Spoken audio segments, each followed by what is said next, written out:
What divorce taught me about who I really am. I thought the hardest thing that I'd ever go through was that divorce. But honestly, it was when I realized I had become so disconnected from myself. Somewhere along the way, I stopped knowing who I really was. And what I discovered through that season changed my life completely. I discovered who I was. I got in touch with my true identity, my true value, my worth, and what I really wanted in the next chapter of my life and who I was becoming and wanted to become. I'm talking now to you about the woman I used to be, but a lot of this didn't happen after divorce number one. And that's another reason why I wanted to share this video with you. Yeah, there was two. The first one, I didn't do any, very little self discovery, but I did after the second divorce. It was inevitable, and I hope there's something that you can get out of this. So, the woman that I was throughout both of those relationships was a people pleaser. I learned that after number one, oh, just try harder to make them happy. Be the first one to say, I love you. Be a better wife for them. Validate them more. But I learned after that didn't really support a marriage because I was always in survival mode, always trying so hard to do the right thing. Everybody in the house is happy, and it was painful. So I had a daughter that I brought with me, and I thought it was going to be great. Everybody's going to be happy. It was just going to be perfect. And it started to fall apart. It wasn't like the love between me and my second husband. We didn't have that love, but it was when the relationship between him and her was very rocky. And I didn't have the skills. I was still going through the behaviors of just making others happy, being a people pleaser, being the in between person that can just, hold the space, they'll be okay, without really having my own voice. Now, of course,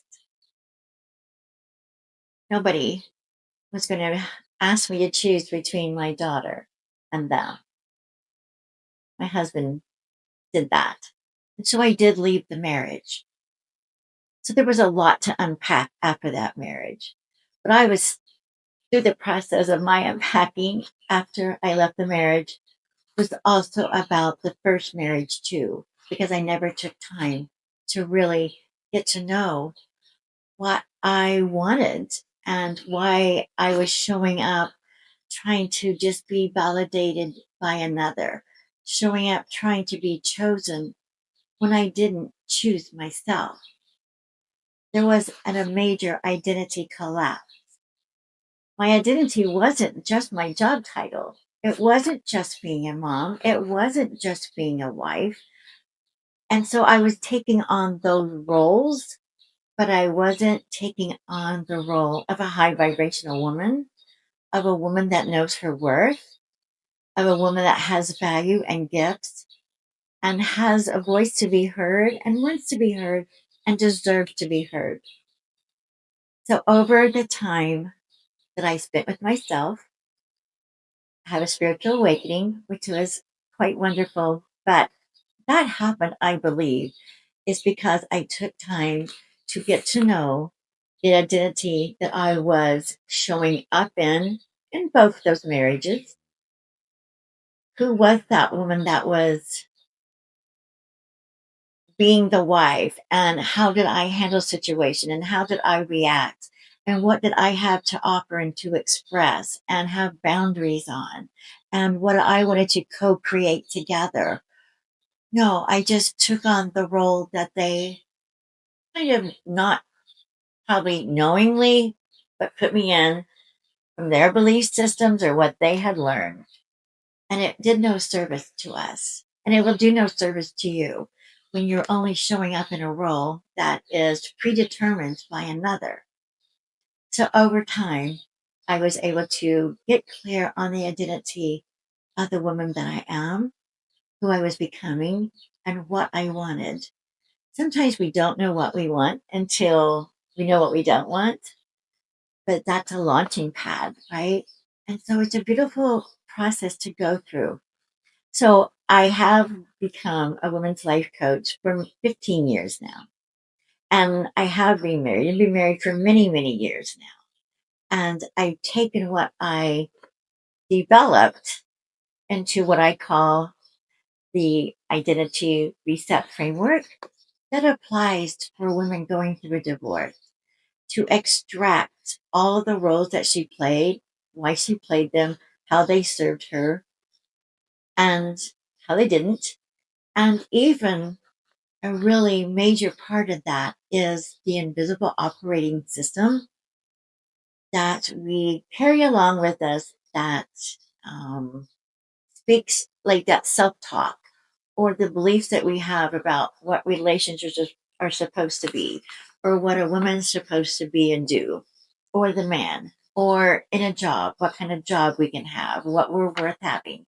And we learn these things about ourselves or we take on these things about ourselves through childhood, through parents, through their relationships, through our mother, our father, our caregivers, our school. And it wasn't always so good. My mom didn't have a lot of confidence. And I took that on, unbeknownst to myself. Until you know, you know. And that was part of my rebuilding. And there's so many more layers to that. But until you really go through the identity discovery of yourself, it's hard to really create the life that you really want. It's hard to be who you want to become because you don't even think about who you want to become. It's often a reaction or it's based on a belief system, an invisible operating system, being a people pleaser or letting life dictate that. And we do see life can dictate to a woman who she's supposed to be, how she's supposed to look, how she's supposed to act and dress and show up and want and needs. And that has been the demise of many, many women. And so going through an identity reset is the most powerful thing you can do for yourself. It often is a critical time when you're going through a divorce or when you're starting over in life for some reason, some major loss or a big transition or move. It's the perfect time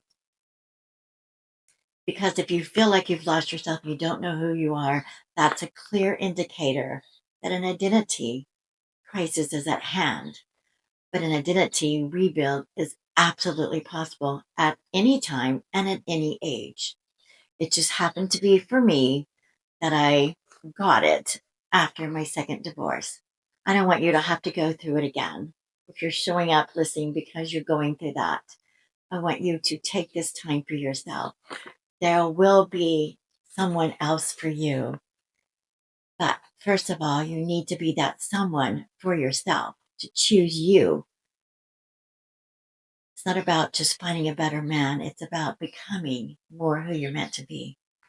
So I have this framework guide. I created it in a free guide that will definitely get you started if you want to look at that. It's like a little starter guide, has some really powerful questions. Take time to go through those, walks you through the 3 steps. And you can also schedule a complimentary coaching session with me that I can share with you with no strings attached how the specific framework can help you in your situation. We all have our unique situations, but first and foremost, we all have ourselves, and that has to be priority. Absolutely.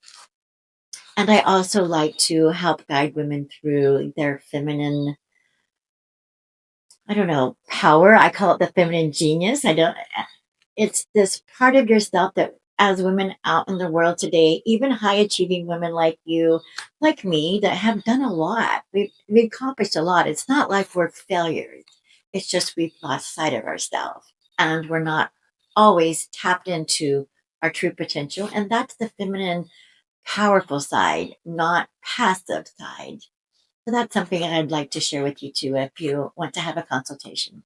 But first and foremost, grab the guide if this speaks to you and believe in you and always choose you first. I believe in you. Thank you for listening. This is Teresa at Empower the Dream and Next Chapter Life Coaching. Namaste.